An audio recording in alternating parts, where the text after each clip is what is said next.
You've been lied to about Coca-Cola. Coca-Cola spends billions every year on advertising. But not once do they try to actually sell you Coca-Cola. They sell you happiness, togetherness, nostalgia. But behind that cheerful red label lies a very different story. A story of disease, exploitation, corruption, and global dominance. So buckle up, because you don't become one of the most iconic brands on earth by just selling sugar water. Chapter 1. The real origin of Coca-Cola. The year was 1884, snake oil was booming, people had lost faith in doctors and turned to homemade miracle tonics. One of the most popular? A concoction made from wine and cocaine called Vin Mariani. It promised to cure everything. One of its biggest fans was John Pemberton, a wounded Civil War veteran addicted to morphine. He believed the drink helped ease his withdrawal, so he made his own version. He called it French wine coca. Same idea, wine, cocaine, and a ton of sugar. But then came Prohibition. Alcohol was banned in many states. Pemberton removed the wine and replaced it with carbonated water, and way more sugar to mask the bitterness. But it needed a new name. His bookkeeper came up with one, Coca-Cola, named after its two core ingredients, coca leaves and cola nuts.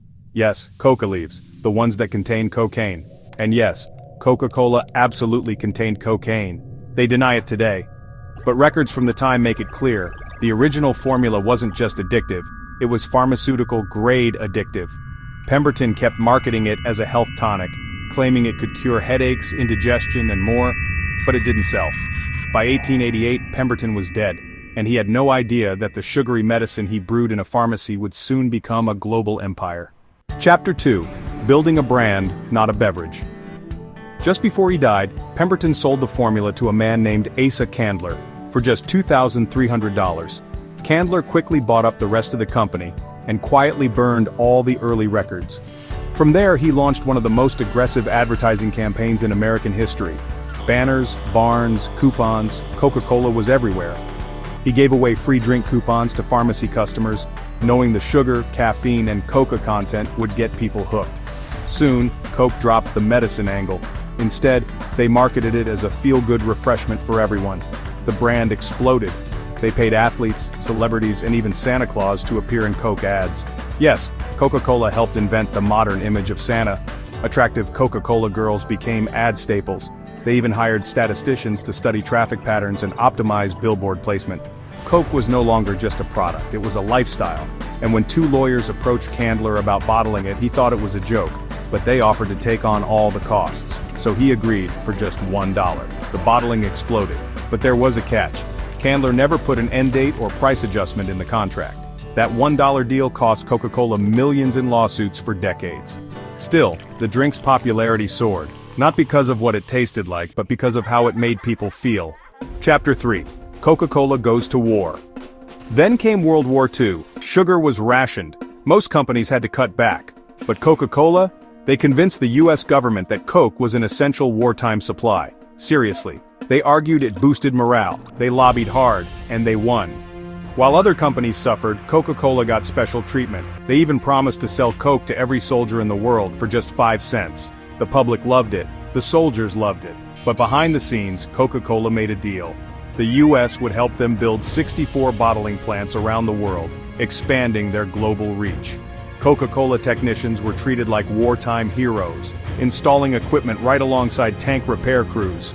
But there was a dark twist. While they were fueling the Allied war machine, Coca-Cola was also supplying Nazi Germany. Yep, they stripped the branding, distanced themselves from America, and marketed Coke to the Hitler Youth. When trade restrictions cut off Coke syrup, their German plant manager invented a replacement drink made from scraps. They called it Fanta, and it became a huge hit in Nazi Germany. Profits flowed back to Coca-Cola, and after the war, Fanta quietly became part of the global Coke portfolio. Chapter 4. The real secret formula.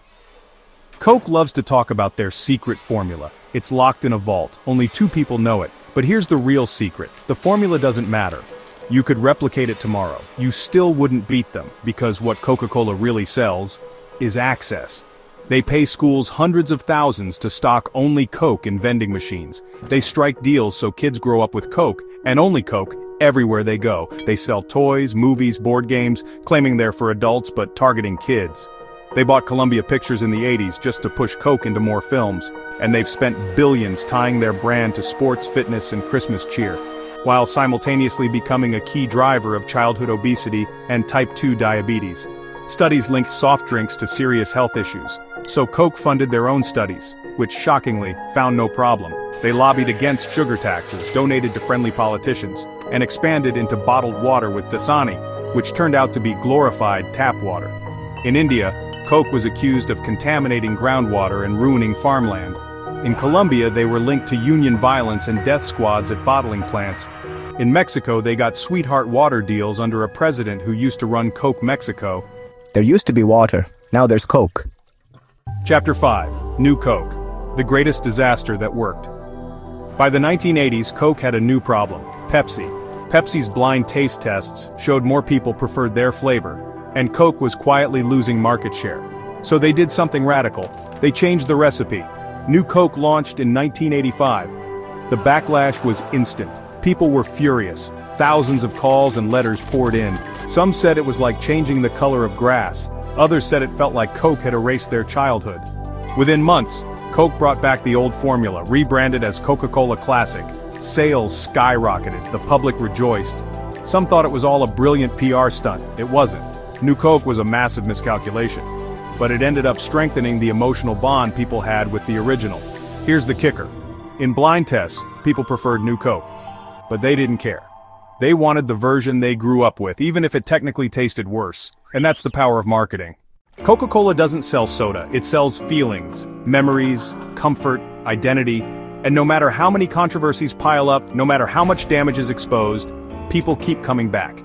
Because Coca-Cola has never sold you a drink. They've sold you an old friend. And hey, what's a little controversy between friends?